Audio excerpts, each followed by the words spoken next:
So, hello everyone, my name is Shravan Terda and I am from third year mechanical. So, I will be teaching you assemblies and surfacing, which is the remaining part of the SolidWorks course. So, today we are going to learn how to do assembly. So, first of all, we will see what component we have to design today. So, these are the components of expansion joint which we have to assemble together. So they are separate now, but we have to assemble together. So first of all, we will learn the basics of assemblies. So assembly depends upon the dimensions and the reading of drawing. So we can see here the body is given, we can see here dimensions. So we have to just match the dimensions of all these components. Means if two see here the OD of neck bush is 150 mm, and here the OD is 150, the ID is 150. So we can match here, and here the ID is 170 and here is 170. So we have to match this component here. So now we will learn how to open the assembly in SolidWorks first.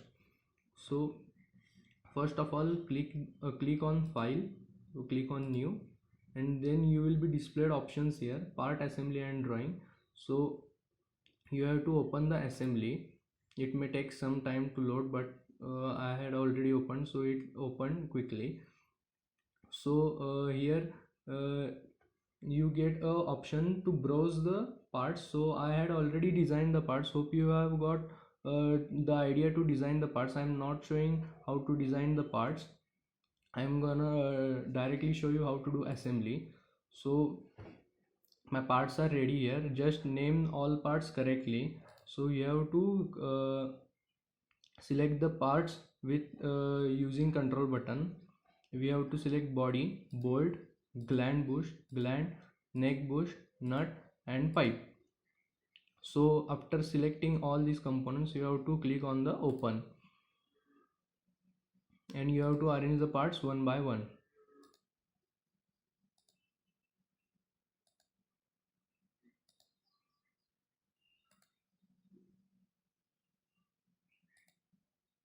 So finally all these components are opened in the assembly file. So first of all, we have to make the axis of each component visible. So I made you can see here all the axes are now visible. So now if you forgot to add one component, you can insert the components from here and again browse it and insert it in this file. So we will learn this linear component pattern in the upcoming session.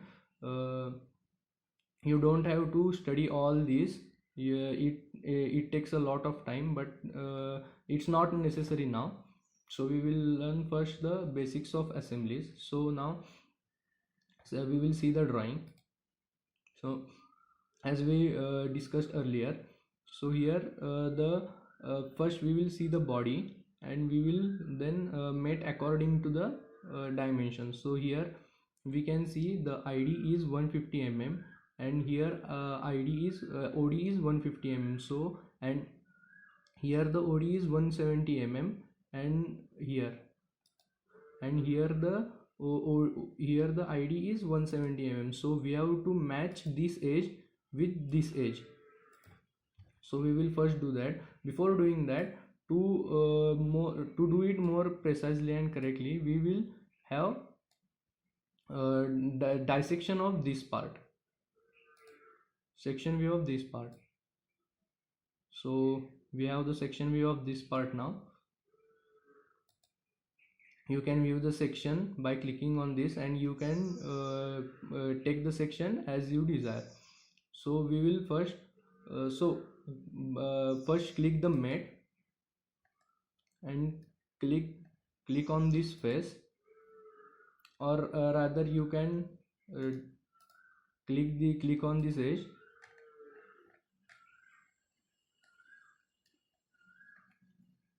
and select this edge, this inside edge. So see, it connects automatically. So here are some options which are coincident, tangent, concentric lock the two components together, reverse the direction. So see, what if I do flip the alignment, it matches reversely. So we don't want that now. So I just showed you for this, for that example. So we have made this, and now this won't move. See, if I, it doesn't move. So this is the mate we have given. So the component is now constrained to its position. So second component is,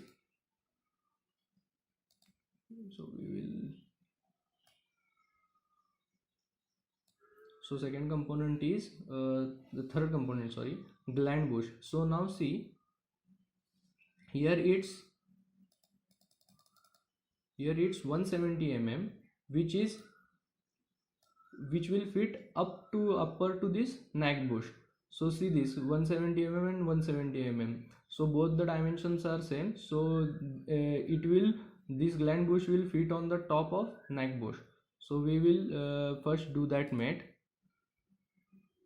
So select this edge,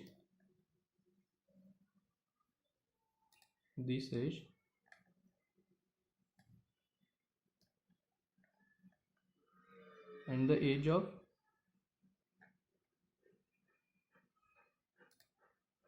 we'll select this edge and this edge. So now see, it is actually in mate, so it will not move. So remaining we will do now. So see here, the ID of this pipe is 100 mm, and the ID, so we can see here the ID of body is 100 mm, and ID of pipe is 100 mm.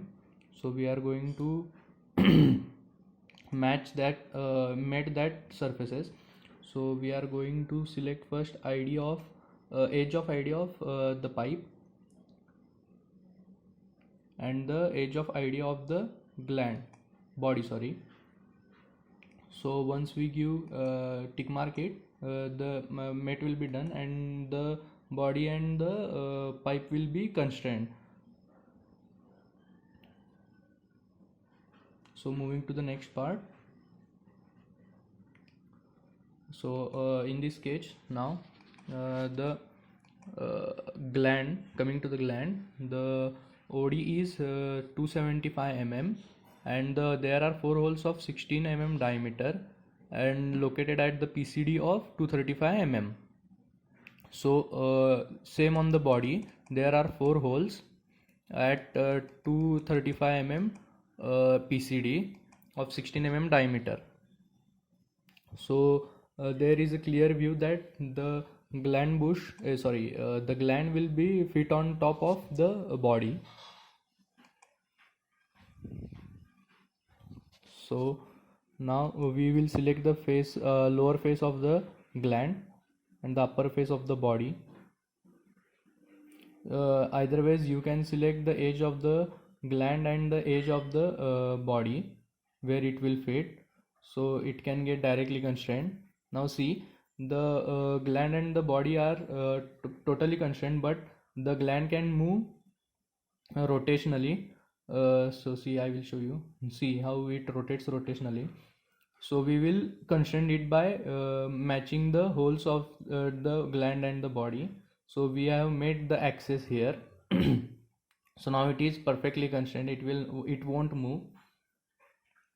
So the last part, now we will close the section view.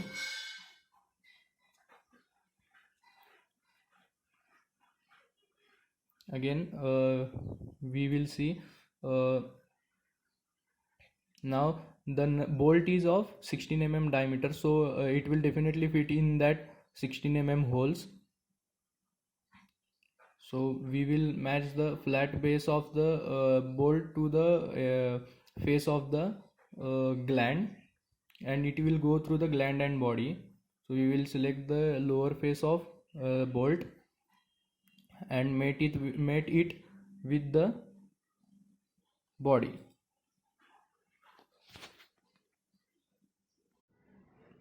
So we will first make the two surfaces of bolt. We will wait 1 minute. We will select the face of the bolt, lower face of the bolt, and the upper face of the gland. Body and gland both specifically. And then we will make the axis of the bolt and the holes of the gland and body. So now see, it is perfectly meshed. So now the last part is remaining of nut. So we will match the nut here. We will first select the axis of nut and axis of bolt, which will be coincident. Now see, they are coincident. You just have to press the left click and push the nut upwards at specific distance, whatever you want. So now they are in perfect correlation. So the last part is remaining. We have to do the same for the remaining holes. So as earlier I said, there will be a circular pattern. So you have seen it in part designing. So we have to just select the parameters about so we have to select an axis. So this is the axis where there will be a revolutionary pattern. So we have to select increase the number of instances. So there are number of 4 bolts and 4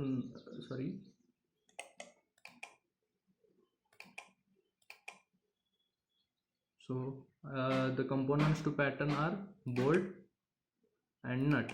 So you can see here, you can see a review of your final step. So by clicking right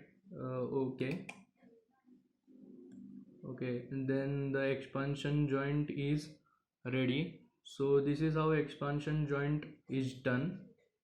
Hope you have understood it. So let's take another example.